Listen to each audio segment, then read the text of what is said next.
ఇక్కడ మేడం మనోహరి గారు మీరే కదండి మనోహరి గారు. డౌట్తో చూస్తుంటే నాకే డౌట్ వచ్చింది.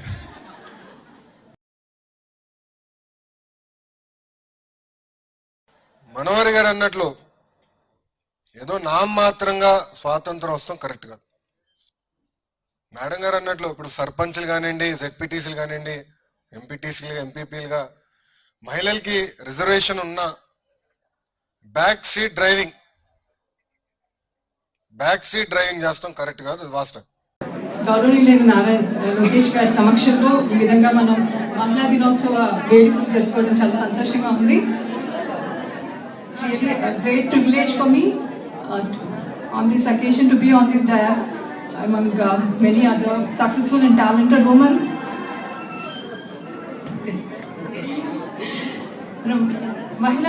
మన ప్రభుత్వం చాలా కష్టపడుతూ ఉంది మహిళా సాధికారత సాధించాలని. కానీ క్షేత్రస్థాయిలో చూస్తే పరిస్థితులు అందుకు భిన్నంగా ఉన్నాయని నేను ఎలాంటి సంకోచం లేకుండా చెప్పాలనుకుంటున్నాను. 73-74వ రాజ్యాంగ సవరణ ద్వారా మనం మహిళా ప్రజాప్రతినిధులకి ఎంతో అవకాశం కలిగించాము. కానీ క్షేత్రస్థాయిలో చూస్తే మనకి సర్పంచ్ దగ్గర నుంచి మేయర్ వరకు, ఎంపీపీ, ఎంపీటీసీ, జెడ్పీటీసీ ప్రతి స్థాయిలో చూస్తే పరిస్థితులు ఎలా ఉన్నాయి అంటే కారు కొంటాం, కారు నీది అంటాం, సీటు నీది అంటాం, స్టీరింగ్ వీల్ నీది అంటాం, కానీ డ్రైవింగ్ మాత్రం చేయలేము. సో ఇంకా బ్యాక్ సీట్ డ్రైవింగ్ నడుస్తూనే ఉంది. మన మహిళా ప్రజాప్రతినిధులు స్వతంత్రంగా వాళ్ళు విధులు నిర్వర్తించుకోగలిగేలా మనం ప్రోత్సహించాలి. సామాజికంగా కూడా మన ఆలోచన విధానంలో చాలా మార్పు రావాలి.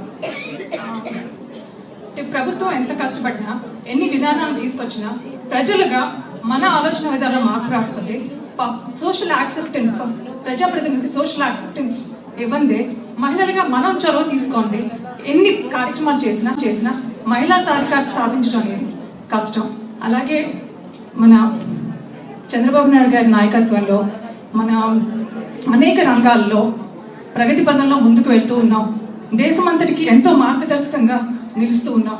అదేవిధంగా మహిళా శక్తి సామర్థ్యాన్ని గుర్తించడంలో, మహిళల్ని ప్రోత్సహించడంలో, అలాగే వారిని స్వతంత్రంగా వాళ్ళ విధుల్ని నిర్వహించే విధంగా మన వ్యవస్థలను తీర్చిదిద్దడంలో కూడా మన ఆంధ్రప్రదేశ్ ప్రథమంగా ఉండాలని, మన రాష్ట్రం దిగ్విజయంగా ముందుకు సాగాలని ఒక తెలుగింటి ఆడపడుచుగా నేను కోరుకుంటున్నాను.